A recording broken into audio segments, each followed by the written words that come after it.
Dans cette vidéo, nous partons à la découverte de Aïda Tagmangui, le CEO et cofondateur de Joby, un outil d'intelligence artificielle de ressources humaines. Et elle va donner son avis sur l'avancée symbolique de l'intelligence artificielle dans le continent africain.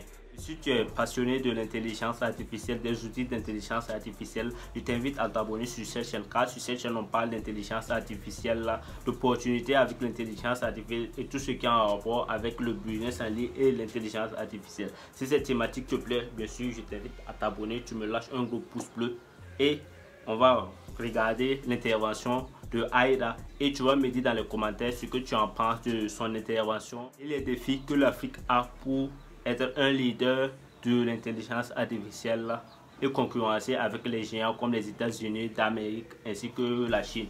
Sans plus tarder, c'est parti. Et pour aller plus loin, on retrouve une entrepreneure marocaine de 34 ans, actuellement PDG et cofondatrice de Joby, une start-up de technologie de ressources humaines dont la mission est de libérer le potentiel des talents technologiques en Afrique. La seule marocaine lauréate de l'édition 2023 de Women in Africa. Aïda Tagmouti, merci d'être avec nous sur France 24 dans le Journal de l'Afrique. Merci beaucoup Fatimata pour l'invitation, je suis ravie d'être parmi vous. Alors, on compte sur vous justement. Nous avons entendu dans ce grand reportage qu'au-delà du problème spécifique lié à l'intelligence artificielle, les spécialistes alertent souvent sur la crainte que l'Afrique devienne l'atelier de misère du monde digital. Et pour vous, au contraire, la technologie peut être un levier de développement pour le continent. Expliquez-nous. Absolument. En fait, l'enjeu est assez considérable car on fait face à un déficit qui est croissant en termes de talent technologique, avec d'ici 2030 85 millions d'emplois tech qu'on estime qui seront non pourvus. Ce qui fait que l'Afrique, qui est un continent dont on connaît la démographie et la jeunesse, est vue comme une opportunité par ces pays occidentaux pour pouvoir pourvoir ces emplois-là. Donc c'est à la fois une aubaine pour eux, mais en même temps, il faut qu'on fasse en sorte, nous, en tant que continent africain, de transformer cette opportunité en véritable levier de développement.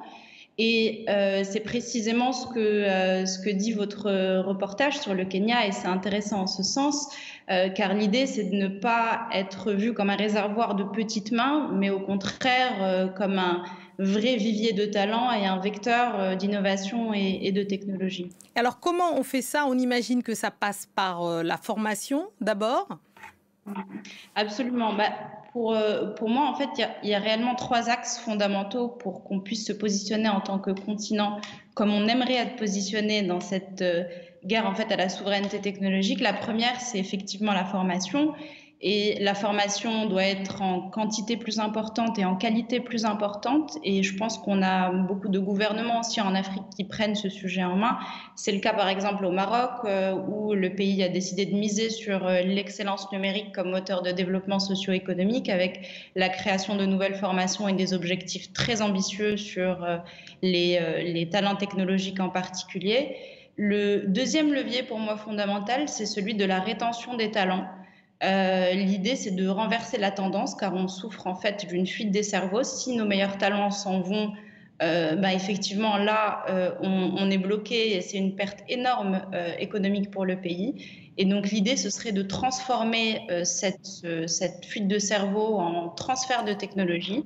Et c'est typiquement, en fait, notre mission, nous, à travers notre start-up, Joby, Oui. de transformer ça, en fait, en donnant accès à des opportunités. Mais alors, justement, parlons-en, Aïda Tagmouti, justement de cette fuite des cerveaux.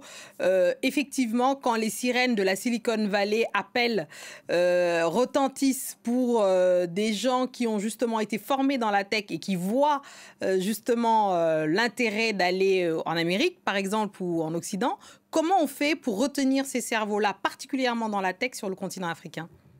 En fait, la solution, c'est de leur offrir ces opportunités à distance. Et l'essor du travail à distance, depuis le Covid notamment,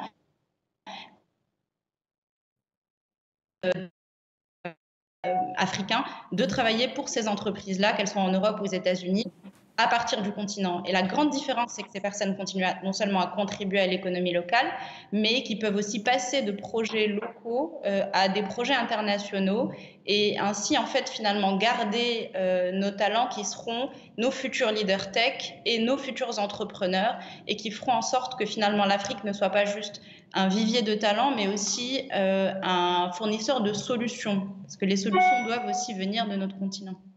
Oui, justement, ça aussi, ça a été souvent mis en avant, que le continent africain possédait aussi un vivier de talents, comme vous l'avez dit, et peut-être que c'est ça aussi la clé, c'est-à-dire que plus les gens feront des choses sur le continent africain, plus il y aura de nouvelles entreprises de la tech, et moins, peut-être, le continent africain sera un atelier de misère, finalement.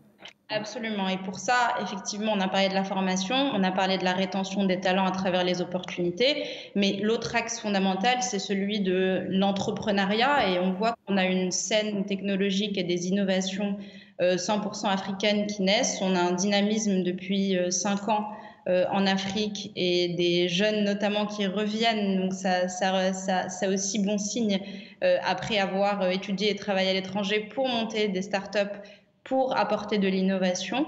Et il est absolument nécessaire de soutenir cette scène tech et donc de créer même des emplois en Afrique et des solutions en Afrique pour notre souveraineté technologique. Absolument, vous avez 1000 fois raison. Merci, merci infiniment Aïda Tagmouti d'être venue et d'être avec nous sur ce journal de l'Afrique. Merci infiniment. On est à la fin de cette vidéo. Ici, la vidéo t'a plu, tu connais. Tu prends seulement que 2 secondes pour t'abonner, tu me partages cette vidéo. Et si tu me découvres pour la première fois, moi c'est Razak Sana, le youtubeur de ton youtubeur préféré. Sur ce, on va se donner rendez-vous pour une nouvelle vidéo. Prenez soin de vous, prenez soin de vos proches. On se dit à bientôt.